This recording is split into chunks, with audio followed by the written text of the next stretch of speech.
Welcome back. I'm Chris Moore with HVAC Pro Blog, and this week I'm excited to present what I believe are the 5 toughest things about running an HVAC business. Without further ado, here's the training. All right, the 5 toughest things about running an HVAC business. These 5 items tend to be the topics of conversation with company leadership when I start talking about annual planning and hurdles for growth.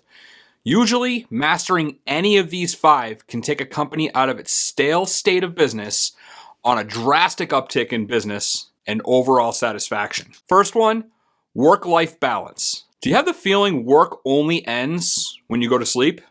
I used to have this feeling, but of course, I no longer run an HVAC business. I found that you will never have a work-life balance. Sorry for the bad news. But did you forget you're the owner, manager, etc.? About 5 years ago, I had this realization that even though I would not find some perfect balance, I had the control of the choices I make to get it as close to acceptable as possible. I now live by the idea that what gets scheduled gets done. This goes for every day, particularly weekends. I was great at scheduling work goals, prioritizing work items and tasks. I wasn't so good at scheduling everything else, like, let's be honest, exercise, family time, even my sleep. You can prioritize whatever you want. It's your choice. I'm willing to bet this was the reason you decided to be an entrepreneur in the first place.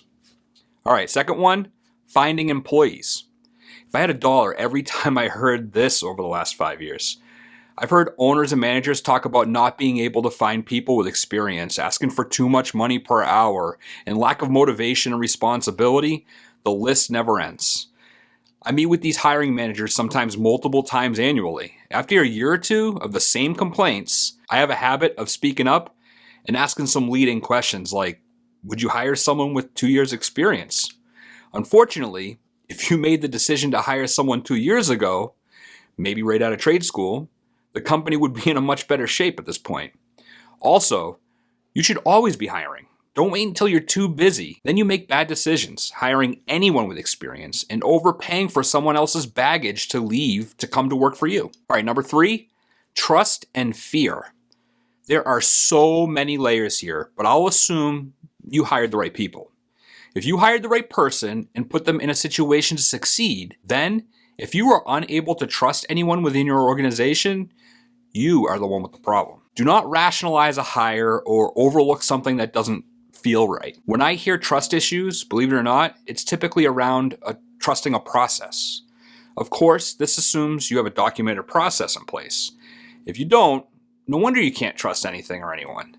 You need to have a documented process for every aspect of your business, like hiring and marketing, lead intake, sales, installation, service, maintenance, everything. You will use this to train your employees, use it as a standard for work performance, and it can be the barometer for quality control and improvement.